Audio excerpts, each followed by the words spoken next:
بسم الله الرحمن الرحيم سورة التكوير بمكة يوردت رافنات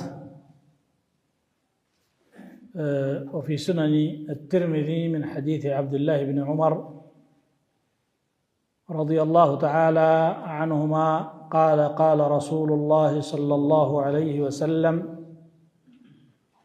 من سره أن ينظر إلى يوم القيامة كأنها رأي عين فليقرأ إذا الشمس كورت وإذا السماء انفطرت وإذا السماء انشقت. يا الله ملك تنيا قيامان لك باين بلينو اندمي آيات أدرقو ما يتفلق سو እነዚህን ምዕራፎች አንብብ إذا الشمس كورت إذا السماء انفطرتና إذا السماء انشقت ያንብብ ብለዋል።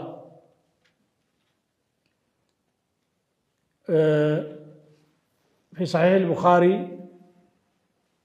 وفي جامع الترمذي سورة إذا الشمس كورت ብለው ሰይመዋታል።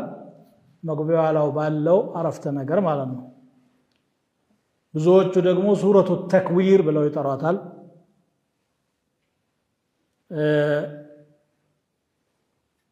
ሱረቱ ኩዊረት ብለውም የሰየሟታሉ። ያው ውስጧ ካለው ኩዊረት ከሚለው ቃል የተራቡ ስሞች ናቸው። በመካ የወረደች መሆኗ በኢጅማዕ ነው የተረጋገጠው። እንደውም ከቁርአን ምዕራፎች ሰባተኛዋ ናት ያሉ አሉ። ከሱረቱል ፋቲሓ በኋላ ከሱረቱል አዕላ በፊት እዚህ መሃል ነው የወረደችው። 29 አንቀጾችን ያካተተች ናት። ከምታተኩርባቸው ነገሮች ግልጽ በሆነ መልኩ ጀዛ ወይም ሰው የስራውን ዋጋ ማግኘቱ እንደማይቀር ማስተማር፣ ሞቶ መነሳት በምንም መልኩ መምጣቱ አይቀሬ መሆኑን ማረጋገጥ፣ የቁርአንን ሁኔታ አግልቶ ማሳየትና ቁርአኑን ያስተባበሉና ሞቶ መነሳትን የካዱ ሰዎች ሁሉ መከራ እንደሚገጥማቸው ማስጠንቀቅ ነው። إذا الشمس كورت ፀሐይ በተጠቀለለች ጊዜ وإذا النجوم انكدرت ከዋክብትም በረገፉ ጊዜ وإذا الجبال سيرت ተራራዎችም በተነዱ ጊዜ وإذا العشار عطلت 10 ወር የሆኑ እርጉዝ ግመሎች ያለ ጠባቂ በተተው ጊዜ وإذا الوحوش حشرت እንስሳዎች ሁሉ በተሰበሰቡ ጊዜ وإذا البحار سجرت ባህሮች በተቃጠሉ ጊዜ وإذا النفوس زوجت ነፍሶችም በየአካሎቻቸው በተቆራኙ ጊዜ وإذا الموءودة سئلت በህይወቷ የተቀበረችው ሴት ልጅ በተጠየቀች ጊዜ بأي ذنب قتلت በምን ኃጢአት ወይም ወንጀል እንደተገደለች وإذا الصحف نشرت ጽሁፎች ወይም የሥራ መዝገቦችን በተዘረጉ ጊዜ وإذا السماء كشطت ሰማይም በተገሸለጠች ጊዜ وإذا الجحيم سعرت جهنمም በተነደደች ጊዜ وإذا الجنة أزلفت ጀነትን በተቀረበች ጊዜ ዓሊመት ነፍሱን ማ አሕضረት ነፍስ ሁሉ ከስራ ያቀረበችውን ታውቃለች። እንግዲህ የሰው ልጅ ነብይ ተልኮ መጽሐፍ ወርዶ ወደ መልካም ነገር የሚጣሩ ዳዒዎች መክረውት ገስጸውት ሞትን አይቶ አልቀበለኝ አሻፈረኝ ያለ ፍጡር ነው። ይሄ የሚገባው አላህ በቁርአኑ የተናገረው ነብዮች ያስተማሩት ነገር ሲከሰት ያየ ጊዜ ብቻ። የቂያማ ጊዜ ከሚከሰቱ ታላላቅ ነገሮች መካከል ደግሞ እዚህ ምዕራፍ ውስጥ በተከታታይ የተጠቀሱ 13 ነገሮች ናቸው። የመጀመሪያው ኢዘ ሸምሱ ኩዊረት ይላል።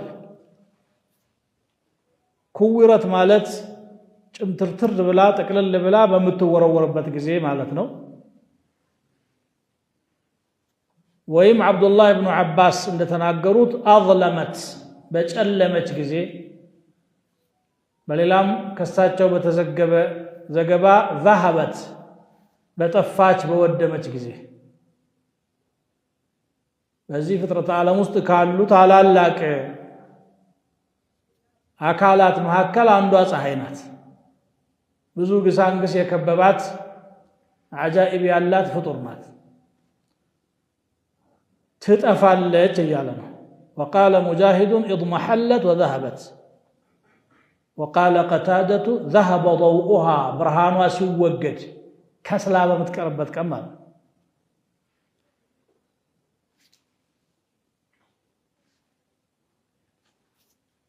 ይሄ እንግዲህ በዓለማችን ስርዓት ላይ ከሚፈጠሩ ግዙፍ ለውጦች መካከል አንዱ ነው። ፀሐይ ዛሬ ሚዛኗን ጠብቃ አላህ በፈቀደው መጠን ብርሃኗንና ሙቀቷን እየረጨች ሰዎች እየተገለገሉ ፍጥረተ ዓለም ህይወት ያለው ነገር ሁሉ ከሷ ላይ አገልግሎት እያገኘ ቀንና ሌሊትም ታውቆባት እረፍትና ስራ የእሷን ፕሮግራም ተከትሎ እንዲሆን አድርጎ አላህ ስብሓነሁ ወተዓላ ስርዓተ ዓለሙን ዘርግቶታል። ይሄ ግን አይቀጥልም። የአላህ ቀጠሮ ሲደርስ አቅጣጫዋንም ትቀይራለች። መቀየር ብቻ ሳይሆን ከናካቴውም ትፈርሳለች፣ ትከስማለች ማለት ነው። ኢዘ ሸምሱ ኩዊረት የሚለው ይሄ ነው ማዕናው።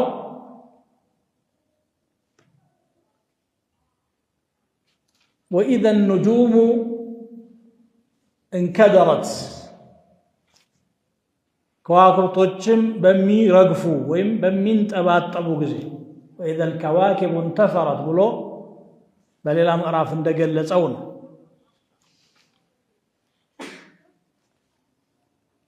እንግዲህ አላህ ስብሓነሁ ወተዓላ የዱንያን ሰማይ በከዋክብቶች አስውቧታል። ወለቀድ ዘየና ሰማአ አዱንያ ቢመሳቢሐ ወጀዐልናሃ ሩጁመን ሊሸያጢን። የዱንያን ሰማይ በከዋክብት አስውበናታል፣ ለሰይጣናትም መወገሪያ አድርገናቸዋል ይላል። ከዋክብቶቹ እነሱ የሰማይ ውበት ናቸው፣ የአቅጣጫ ማወቂያም ናቸው። ደግሞ ወዓላማቲ ወቢነጅም ሁም የህተዱን። እንደ ዛሬው ዘመናዊ ቴክኖሎጂ ሳይኖር በወትሮ ጊዜ በባህር ላይ የሚጓዙ ሰዎች ወይም ደግሞ ረጃጅም ጉዞዎችን በየብስ የሚጓዙ ወደ ምስራቅ ነው ወደ ምዕራብ እየሄድን ያለ ነው ብለው አቅጣጫ ቢጠፋቸው ሌሊትን ጠብቀው በኮከብ አቅጣጫ ያውቁ ነበር። የሰማይ ውበት ናት፣ የሰይጣናት መወገሪያ ናት፣ እንደገና ደግሞ አቅጣጫዎች ማወቂያ ናት። ሶስት አገልግሎት እየሰጡ ነው ያሉት።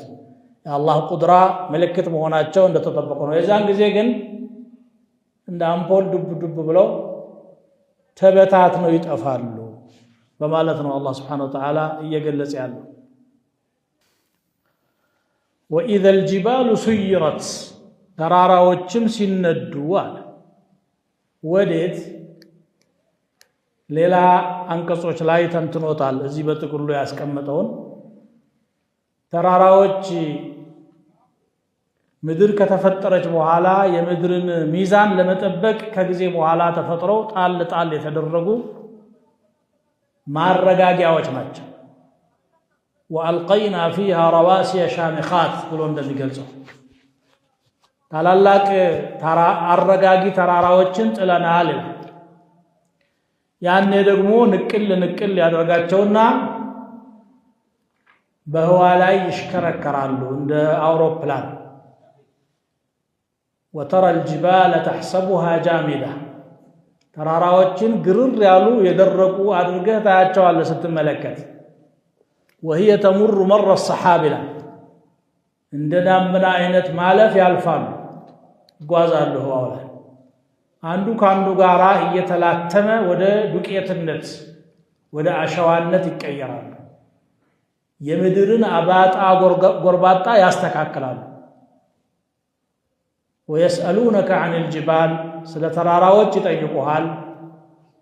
فقل ينسفها ربي نسفا ጌታዬ ድቁስ ድቅቅ ያደርጋቸዋል። فيذرها قاعا صفصفا ለጥ ያለች ሜዳ ያደርጋታል ምድር ያኔ ተራራ የለም ማለት لا ترى فيها عوجا ولا أمتا ቆርባጣ ወይም ደግሞ አባጣ አታይም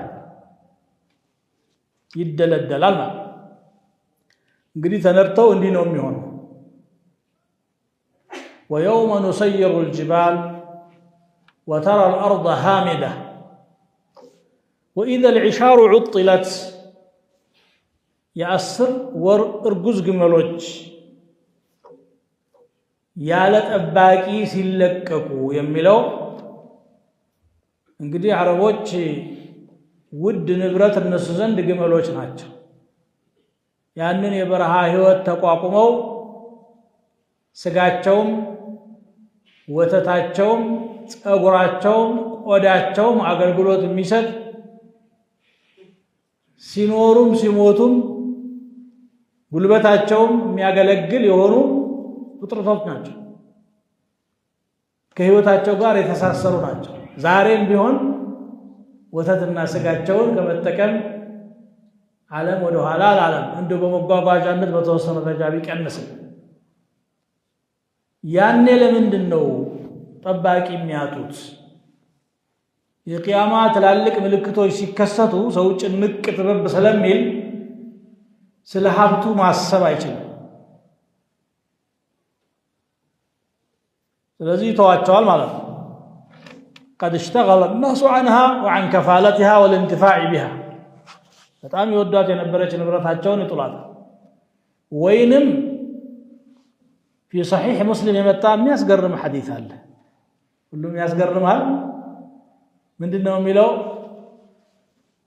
تترك القلاص فلا يسعى عليها ግመሎች ይተዋሉ መጓጓዣነታቸው ይቀራል። ሌላ አማራጭ መጓጓዣ ይመጣል ማለት ነው። የቂያማ ምልክት ይሄ ነው አንዱ ከትናንሾቹ። ዛሬ በአብዛኛው በእንስሳት መጓጓዝ እንዲሁ ለማጌጥና ለመዝናናት ካልሆነ በስተቀር በሰፊው ቀንሷል። ወደፊት ደግሞ ከናካቴው ሊቀር ይችላል። ዓለሚቱ ልትጠፋ ስትል በጣም ትሰለጥናለች፣ ትበለጽጋለች። የሚገርም ነገር ይከሰትና لا تقوم الساعة حتى تروا أمورا عظاما እንደሚለው لم تسمعوا بها أنتم ولا آباؤكم ሚሉም አታሮች አሉ። እናንተም አባቶቻችሁ ሰምታችሁ ማታውቋቸው ትላልቅ ነገሮች ይከሰታሉ። እየተከሰቱ ያሉትም ቀላል አይደሉም። ያልተከሰተው ደግሞ في غيب علم الله ነው። ያን ጊዜ ግመሎች አስታዋሽ ያጣሉ ማለት ነው። وإذا الوحوش حشرت የዱር አራዊት አውሬ ማንኛውም እንስሳ በሚሰባሰብበት ዕለት ምን ማለት ነው? ወይ የቂያማ ዕለት ሁሉም ይቀሰቀሳል ማለት ነው። ነፍስ ያለው ሁሉ ማይቀሰቀስ የለም ከመላእክት ጀምሮ እስከ ትንሿ ነገር ድረስ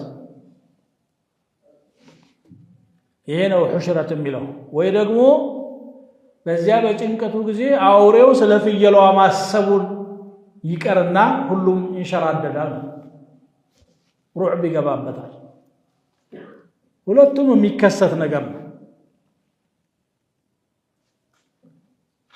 وإذا البحار سجرت ባህሮች ሲቃጠሉ አለ ባህር ውሃ ነው ዋና ቃጠሎ ምን አገናኘው የሚገርም ሁኔታ ጥልቅ ባህሮች ውስጥ ኃይለኛ የእሳት ነበልባል ይታያል ዋው በሐዲስም ተገልጿል ان تحت لا تركبوا البحر فان تحت البحر نارا من الحديث በባህር ስር እሳት አለ ይላል ዛሬ ይታያል በትክክል አለ ነገ ደግሞ ይሄ ሁሉ ተቃጥሎ ይጠፋል ምድር ደረቅ ትሆናለች ዛሬ 75% ወይም 70% በግምት ነው ውሃ ነው የሸፈናት የብሷ ትንሽ ናት 25-30% ነው ያኔ ደግሞ እዚህ ተቃራኒ ይሆናል ባህር ይቃጠላል አለ የሚቃጠሉ ፈሳሾችም ከምድር እየወጡ ነው አሁን እንግዲህ ነዳጅ አለ ከነሱ ሚነድቀው ማለት ነው የተለያየ አይነት ያለው ከከርሰ ምድር የሚወጣ ነዳጅ አለ በወቅቱ ደግሞ አላህ የሚያነደውን እሱ ያውቃል ባህሮች እንደሚነዱ ግን በግልጽ ተናግሯል በሌላም አንቀጽ والبحر المسجور ይላል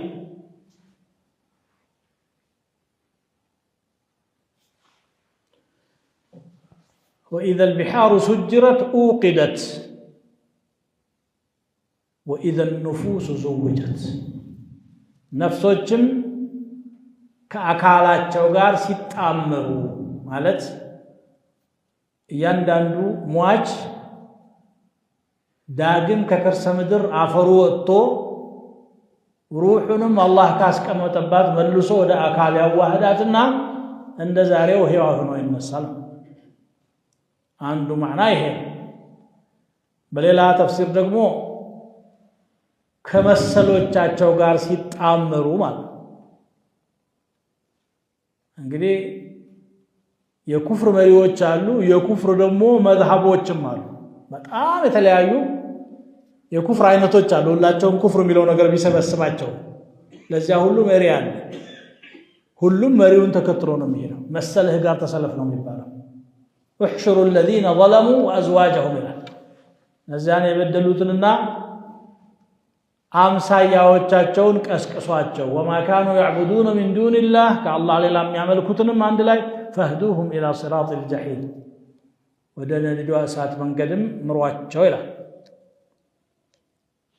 ሰዎች የቂያማ ማለት ሶስት አይነት ሆነው እንደሚነሱ ሱረቱ አልዋቂዓ ላይ አሳልፈናል وكنتم ازواجا ثلاثه ይላል ሶስት አይነቶች فاصحاب الميمنه ما اصحاب الميمنه የቀኝ ጓዶች አሉ እሱም እናቸው ታውቃላችሁ ወይ واصحاب المشأمه ما اصحاب المشأمه የግራ ጓዶች ደግሞ አሉ ግልጽ ካፊሮች ማለት ነው ከሙእሚኖች ደግሞ ለየት ባለ ሁኔታ والسابقون السابقون በመልካም ስራ ቀዳሚዎች ወደ ምድረ ገነትም ቀዳሚዎች ናቸው اولئك المقربون في جنات النعيم ብሎ እንደሚገልጸው ስለዚህ ይሄም واذا النفوس زوجت قرنت بنظيرها ከአምሳያዋ ጋር ስትጣመር የፍርዓውን ተከታዮች ፍርዓውን ጋር ነው ተሰልፈው ወደ ጀሃነም የሚነዱት ሌላም የፍርዓውን አይነቶች ካሉ እንደዛው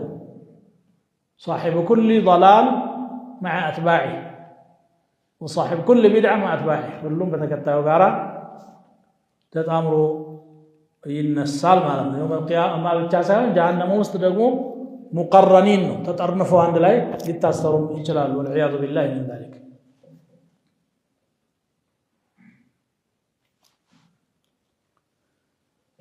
وإذا الموءودة سئلت በህይወቷ የተቀበረችዋ እንስትም በምትጠየቅበት ጊዜ بأي ذنب قتلت እንደው በምን ወንጀሏ ነው የተገደለችው ምን አጥፍተሽ ነው ወላጆችሽ የቀበሩሽ ተብላ ትጠየቃለች። وإذا الموءودة سئلت بأي ذنب قتلت የሚልም ቂራአ አይጠፋም። ምንም ያስገድል ነገር ሰራሽ ትባላለች። ምን አጥፍታ ነበር የሚገሏት? ጥፋት መኖር አያስፈልግም የጃሂልያ ህብረተሰብ ሰው ለመግደል። ዛሬ እንደምናየው ይጨፈጨፋል በምንም ምክንያት። አንድ ግፈኛ መሪ መጨፍጨፍ ከፈለገ ያዛል፣ ጨፍጨፍ፣ ማንም አይከሰው። በዚያ በመጀመሪያው ጃሂልያ ዘመን ደግሞ ለሁለት ምክንያት ልጆቻቸውን ይገሉ ነበር። ሴቶችን የሚቀብሩት ትዳር ታጣና ብልግና ተፈጽምና ስማችንን ታጠፋለች፣ ክብራችንን ታጎድፋለች። ስለዚህ እሷን መገላገሉ ነው የሚሻለው ብለው አፈር ማስ አድርገው የሚቀብሩ ጎሳዎች ነበሩ። ይህ እንግዲህ ለራስ በጣም የተጋነነ ክብር ከመስጠት የተነሳ የገዛ ልጁን እስከ መጸየፍ ድረስ የሚያደርስ ነው ማለት ነው። ሴት ልጅ ተወለደችልህ ሲባል ፊቱ ቅጭም ብሎ ይውላል። وإذا بشر أحدهم بالأنثى ظل وجهه مسودا فهو كظيم በሴት ልጅ ሲበሰር ፊቱ ጥቁር ብሎ በሐዘን ተውጦ ይውላል። የተዋራ من القوم ከወንዶች ይሰወራል። እገሌ ሴት ወለደ ማለት ወንድነቱ ላይ ያለ ጎደሎ ይመስለዋል። ስለዚህ ባልንጀራ ይስማው ይላል፣ ከሰው ይደበቃል። من سوء ما بشر به የሰማው ዜና የደረሰው ብስራት ስላስከፋዋል። أيمسكه على هون ከነቅሌታ ያሳድጋት ያዛት أم يدسه في التراب ወይስ ባፈር ውስጥ ይደብተው የትኛው ይሻላል እያለ ከራሱ ጋር እየመከረ ይሆናል። ለራሳቸው ይህን ያክል የሚጸየፏትን እንስት ለአላህ ደግሞ መላእክቶች የአላህ ሴት ልጆቻቸው ይሉ ነበር። የዛሂሪያ ሎጂክ እንግዲህ እንደዚህ ነው። በጣም አሳፋሪ። وإذا بشر أحدهم بما ضرب للرحمن مثلا ظل وجهه مسودا فهو كظيم ለረሕማን ምሳሌ ያደረገውን ለራሱ ግን ይጸየፋል።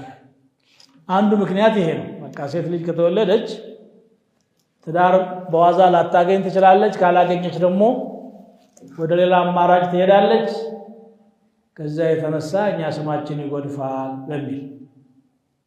ሌላኛው ምክንያት በተለይ ወንዶችን የሚገሉት ቤተሰብ ሲበዛ ኢኮኖሚ ይቃወሳል፣ አቅም የለንም ልጅ ለማሳደግ ብለው ነው።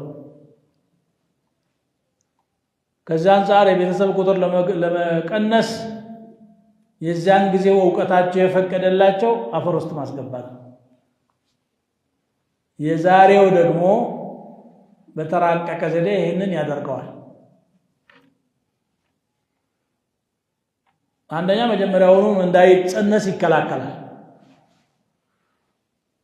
የእርግዝና መከላከያ ተብሎ በሰፊው ቁጥር ለመቀነስ ማለት ነው። ሰው አላህ ሊያኖረው አላህ ሊቀልበው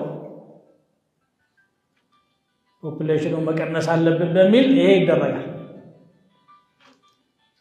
ሌላው ከተጸነሰ በኋላ ደግሞ ጽንስ ማቋረጥ እንደ መብት ተደርጎ እየተሞገተለት አንድን ወደ ህይወት እየመጣ ያለ አካል መንገድ ላይ ጠብቀህ መግደል አንተ አቅም ስላለ ተው፣ አንተ ከመጣ ኑሮ ይጠበናል፣ ያለ አንተ ተመችቶናል። ያው ነው ይዘቱና ቅርጹ መንገዱ ተለየ እንጂ እንስሳ ቢወለድለት የሚገል የለም።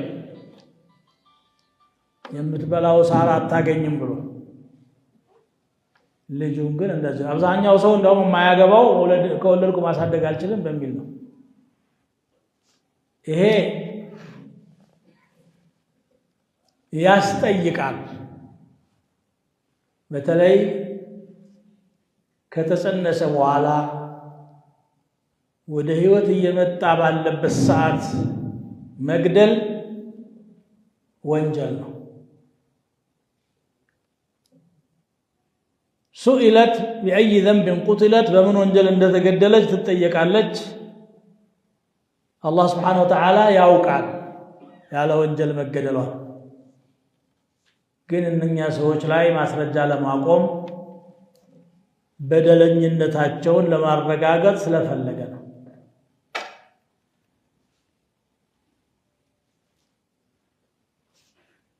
ወኢዘ ሱሑፉ ኑሽረት ጽሁፎችን በሚዘረጉ ጊዜ አለ። የምን ጽሁፍ?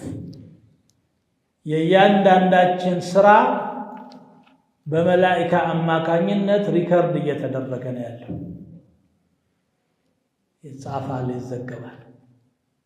ወኢነ ዐለይኩም ለሓፊዚን ተቆጣጣሪ ጠባቂ መላእክት በእናንተ ላይ አሉ። ኪራመን ክቡራን ናቸው። ካቲቢን ጸሐፊዎች ናቸው። ያዕለሙነ ማ ተፍዐሉን የምትሰሩትን ያውቃሉ። ያ ሲዘገብ ይኖርና የቅያማ ዕለት መደል በሰር የአይኑ ርቀት ያክል የሰፋ መዝገብ ተዘርግቶ አንብበው እስቲ اقرأ كتابك كفى بنفسك اليوم عليك حسيبا መጽሐፍህን አንብብ ዛሬ ከተሳሳቢ በኩል ባንተው እንብቃቃለን በቂ ነህ አንተ ያንዳንዷ ነገር መቼ እንዴት በምን ሁኔታ እንደተከሰተች ታውቃለህ አንተ ይህ ጽሁፍ የሰራውን ነው ያዘው ብሎ እንዲያነብ ይደረጋል። ገና መጽሐፉ ሁኔታ ስለሚለያይ ካፊር ከሆነ በግራ እጁ ነው የሚሰጠው፣ ወደ ኋላም ተጠምዝዞ